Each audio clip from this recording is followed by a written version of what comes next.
ရဲ့ပထမဦးဆုံးကန်ထူးရှင်ရွေးချယ်ပေးမဲ့ဗီဒီယိုလေးလာပါပြီရှင်ကဲဒီဗီဒီယိုလေးထဲမှာတော့မင်းတို့ပေါ့နော်2025ဒီဇင်ဘာလတုန်းကတထဲဝဲတထဲလက်ဆောင်ကန်ဆန်းခွင့်လေးကိုမင်းကဒီဗီဒီယိုလေးထဲမှာကန်ဆန်းခွင့်သမားလေးတွေကိုပေါ့နော်မဲနိုင်ပေးတော့မှာဖြစ်ပါတယ်ကဲဒီမှာဆိုလို့ရှိရင်တော့မင်းတို့ပေါ့နော်ဒီဇင်ဘာလပေါ့နော်2025ဒီဇင်ဘာလမှာအပေးထားတဲ့အမ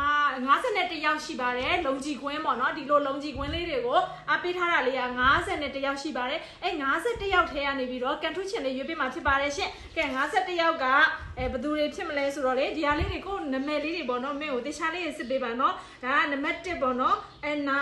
ပြီးရင်နံပါတ်8ကကြတော့မတ်ထွေးပေါ့နော်ပြီးနံပါတ်10မူမူအေးဒီမှာနံပါတ်ကလေးတွေကိုနာမည်လေးတွေအကုန်ပါပါတယ်နော်မင်းတို့51ယောက်51ယောက်ထဲကဘသူကကန်ထူးရှင်ဖြစ်မလဲဆိုတာကိုကဲစောင့်ကြည့်ပေးအောင်ရှင်ကဲမဲလိတ်လေးဒီမှာနော်မဲလိတ်လေးက51လိတ်ပါ random အရင်နှိုက်ပြပါမယ်နော်ကဲ random လေး3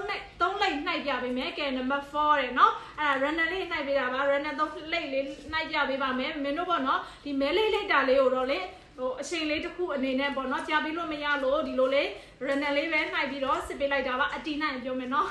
ခဏဒါလေးက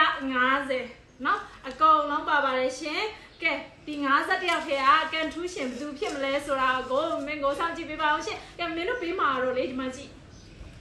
လုံကြီးကွင်းလေးအရန်လှတဲ့လုံကြီးကွင်းလေးကိုပေးမှာပါအရန်လှတဲ့လုံကြီးကွင်းလေးကိုလက်ဆောင်ဖြစ်ပေးမှာပါကဲဒီလိုလေးတွေကန်ဆန်းခွင့်ကလေးတွေနဲ့အားပေးခြင်းနဲ့ဆိုလို့ရှိရင်လာကုန်တိုင်းပေါ့နော်ကန်ဆန်းနဲ့ပေါက်မလားဆိုတော့ရင်ခုန်မှုပေါ့နော်ခန်းစားချက်ကလေးတွေနဲ့အားပေးခြင်းနဲ့ဆိုလို့ရှိရင်တော့ရိုးရရင်ရှိရနော်ကဲဒါလေးကတော့လုံကြီးကွင်းအတွက်ပေါ့နော်လုံကြီးကွင်းကိုအားပေးထားတဲ့အမတွေညီမတွေအတွက်ပေါ့နော်မင်းကဒီလက်ဆောင်လေးကိုပေးမှာဖြစ်ပါတယ်ရှင့်ကဲအဒီနိုင်ပြီရှင့်ဆလာကဲနံပါတ်1ပါတယ်ရှင်ကဲနံပါတ်1เนาะဒီမှာနံပါတ်1ကအဲနာဆိုတဲ့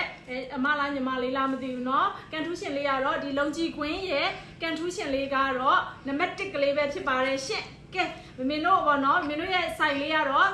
နေပြည်တော်ပေါ့နော်စပူတီရီမြို့နယ်မှာရှိတဲ့ရွှေချပင်ရက်ကွက်ကရိုးရအိမ်ဆိုတဲ့ site လေးပဲဖြစ်ပါတယ်ရှင်ကဲကန်ထူးပြီးတော့ပေါ့နော်ကန်ဆန်းဝင်ကလေးနဲ့သူအားပြည့်ချင်တယ်ဆိုလို့ရှိရင်တော့မင်းတို့ရဲ့ရိုးရအိမ်ကလေးကိုသတိရပေးပါ Viber ဒါမှမဟုတ်ဘူးဆိုလို့ရှိရင်လည်းဖုန်းဆက်ပြီးတော့လည်းအားပေးလို့ရပါတယ်ရှင်Viber ဖုန်းနံပါတ်လေးကတော့399443436935252953 Viber ပဲဖြစ်စေဖုန်းဆက်ပြီးတော့ပဲဖြစ်စေဆက်သွယ်ဝေယူအားပေးနိုင်ပါတယ်ရှင်အားလုံးကျေးဇူးတင်ပါတယ်ရှင်